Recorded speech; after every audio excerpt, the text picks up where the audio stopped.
Meet Jameson. Jameson is 7 years old, totally Hamilton obsessed, and a full-time cosplayer since he wears his costume everywhere and challenges people to duels. He wants to be Alexander when he grows up. Since he saw Hamilton on the screen, he took to learning more about the real Alexander. He's also a very excellent reader. Alexander Hamilton will now read an excerpt of a letter he wrote to Elizabeth Schuyler from Tappan, New York on October 1780. Action? Action. I have told you, and I have told you truly, that I love you too much. You engross my thoughts too entirely to allow me to think anything else. You not only employ my mind all day, but you intrude on my sleep. I make you in every dream, and when I wake, I cannot close my eyes for ruminating on your sweetness. 'Tis a pretty story indeed. I am thus to be monopolized by a little brown maid like you, and from a soldier metamorphosed into a puny lover. I believe in my soul you are an enchantress, but I have tried vain if not to break, at least to weaken the charm. And you maintain your empire in spite of all my efforts, and after every new one I make to draw myself from allegiance. My partial heart still returns and clings to you with increased attachment. Thus. Meet Jana. Jana holds a bachelor's and master's in music in vocal performance. An actor and a singer, Jana is an avid Hamilton cosplayer. Jana has made every element of her Alexander Hamilton costume, including the tights. Alexander Hamilton will now read an excerpt of a letter he wrote to Margarita Schuyler from Morristown, New Jersey on February 1780. I have already confessed the influence your sister has gained over me, yet notwithstanding this, I have some things of a very serious and heinous nature to lay to her charge. She is most unmercifully handsome, and so perverse that she has none of those pretty affectations which are the prerogatives of beauty. Her good sense is destitute of that happy mixture of vanity and ostentation which would make it conspicuous to the whole tribe of fools and foplings, as well as to men of understanding, so that as the matter now stands, it is very little known beyond the circle of these. She has good nature, affability, and vivacity unembellished with that charming frivolousness which is justly deemed one of the principal accomplishments of a belle.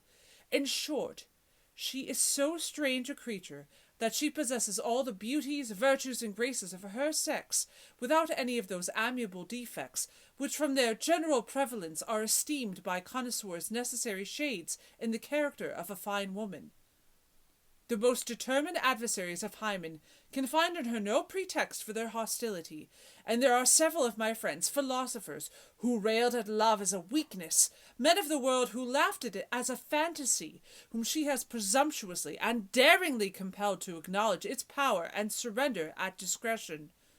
I can the better assert the truth of this, as I am myself of the number.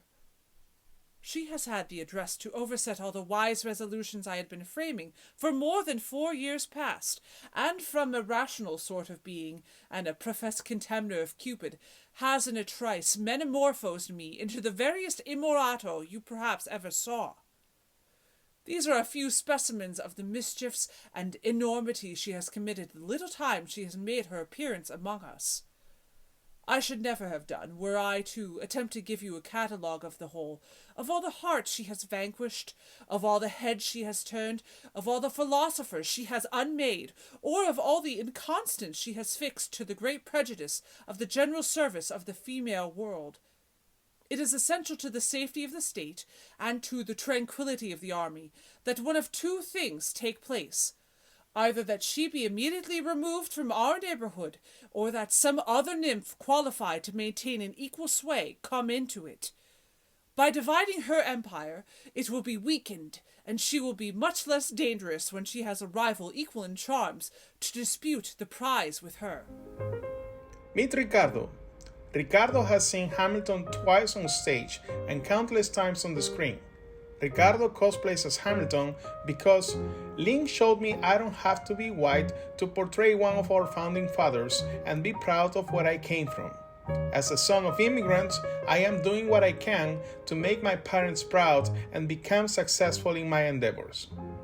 Alexander Hamilton will now read an excerpt of a letter he wrote to Elizabeth Schuyler from Preakness, New Jersey on July 1780. I love you more and more every hour. The sweet softness and delicacy of your mind and manners, the elevation of your sentiments, the real goodness of your heart, its tenderness to me, the beauties of your face and person, your unpretending good sense, and the innocent simplicity and frankness which pervade your actions. All these appear to me with increasing admirableness and place you in my estimation above all the rest of your sex. I entreat you, my charmer, not to neglect the charges I give you, particularly that of taking care of yourself and that employing all your leisure in reading. Nature has been very kind to you. Do not neglect to cultivate her gifts and to enable yourself to make the distinguished figure in all respect to which you are entitled to aspire. You excel most of your sex in all the admirable qualities. Endeavor to excel them equally in the splendid ones. You can do it if you please, and I shall take pride in it. It will be fun, too, to diversify our enjoyments and amusements and to fill our moments to advantage. Yours, my angel, with ineffable affection, Alex Hamilton. Meet Elizabeth. Elizabeth cosplays as Eliza, particularly because her story is such an inspiration in her life.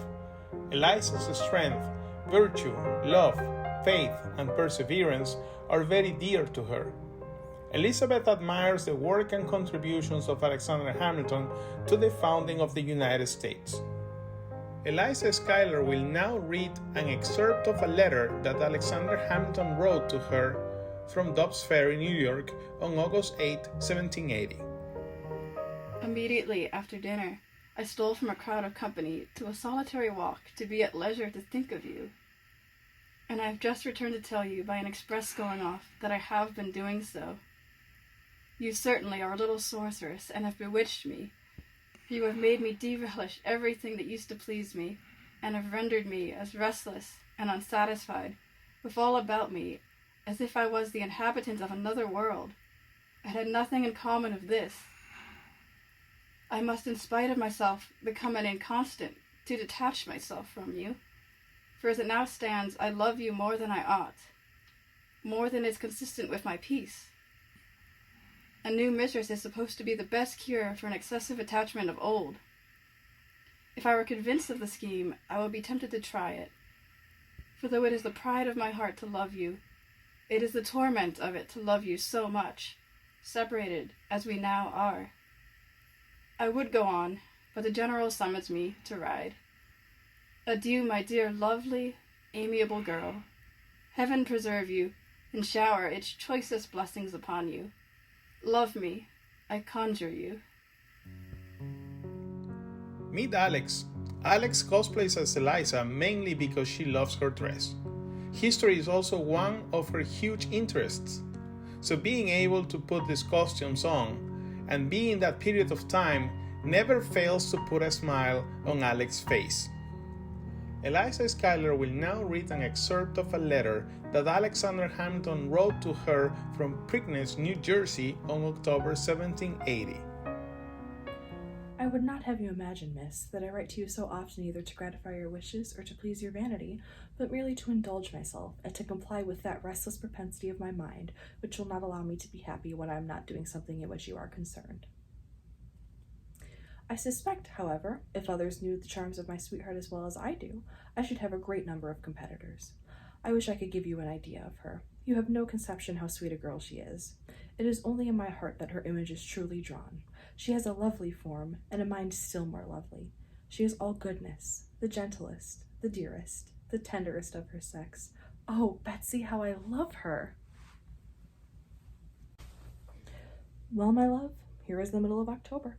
A few weeks more and you are mine. A sweet reflection to me. Is it so to my charmer? Do you find yourself more or less anxious for the moment to arrive as it approaches? This is a good criterion to determine the degree of your affection by. You have had an age for consideration, time enough for even a woman to know her mind in. Do you begin to repent or not? Remember, you are going to do a very serious thing. For though our sex have generously given up a part of its prerogatives, and husbands have no longer the power of life and death as the wiser husbands of former days had, yet we still retain the power of happiness and misery. And if you are prudent, you will not trust the felicity of your future life to one in whom you have not good reason for implicit confidence. I give you warning. Don't blame me if you make an injudicious choice. And if you should be disposed to retract, don't give me the trouble of a journey to Albany. Then do as did a certain lady I have mentioned to you. Find out the day before we are to be married that you can't like the man.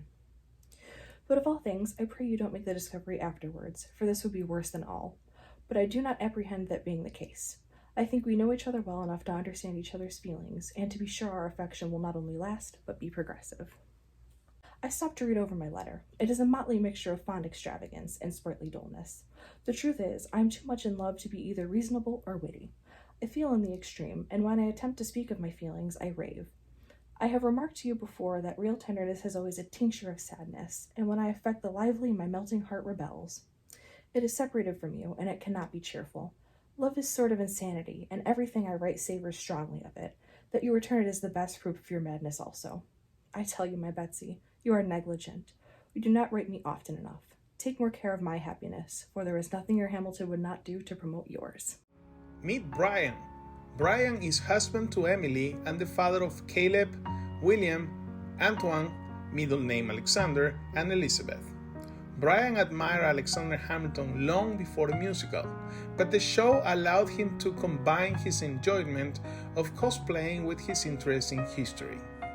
Alexander Hamilton will now read an excerpt of a letter he wrote to Elizabeth Schuyler from Amboy, New Jersey on March 1780.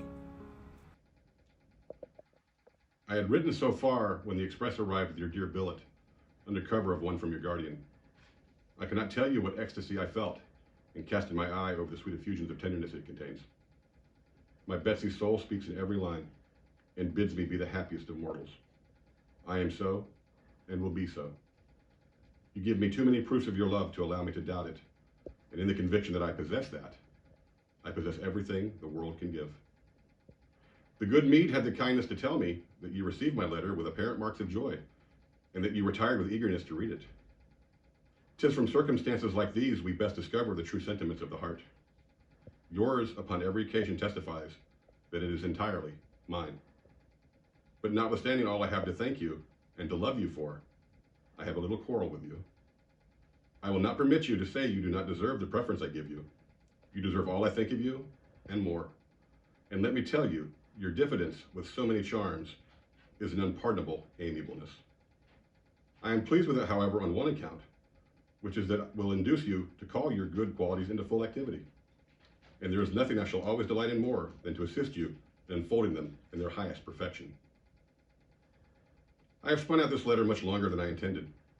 It is now half an hour past our time of meeting. I must bid you adieu. Adieu, my charmer. Take care of yourself and love your Hamilton as well as he does you. God bless you.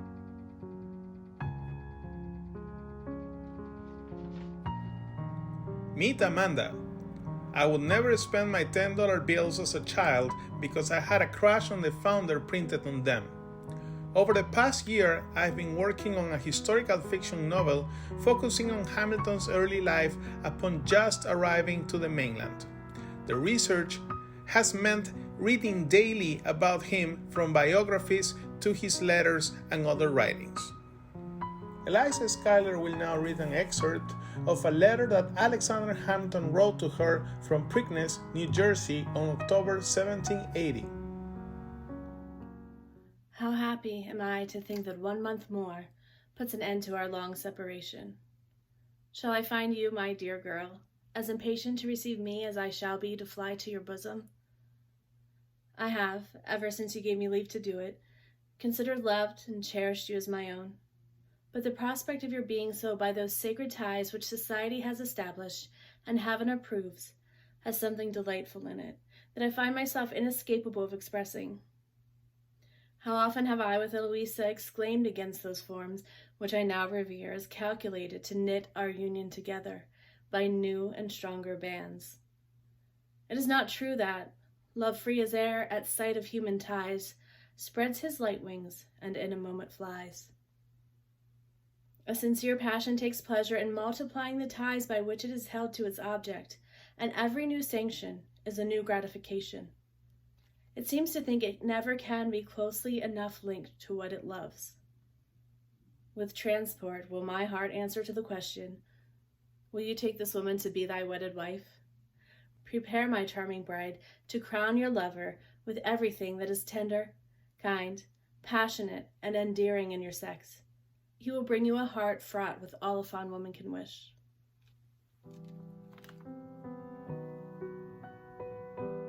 Meet Tommy. Tommy cosplays as Alexander Hamilton. Tommy finds Alexander Hamilton to be an inspiration as someone who is a foreigner who immigrated to the United States and who loves to read and write.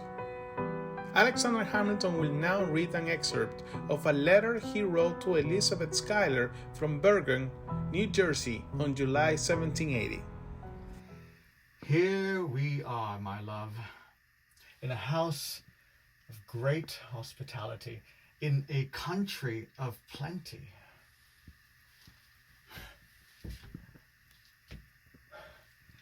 A buxom girl under the same roof, pleasing expectations of a successful campaign, and everything to make a soldier happy. Who is not in love and absent from his mistress?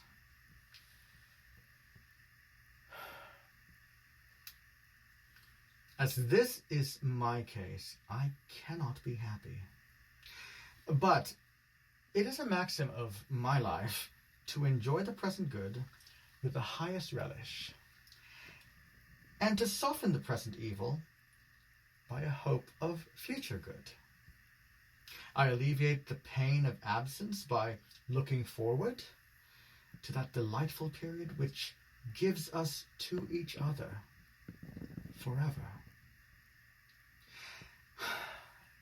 And my imagination serves up such a feast of pleasure as almost makes me forget the deprivation I now experience.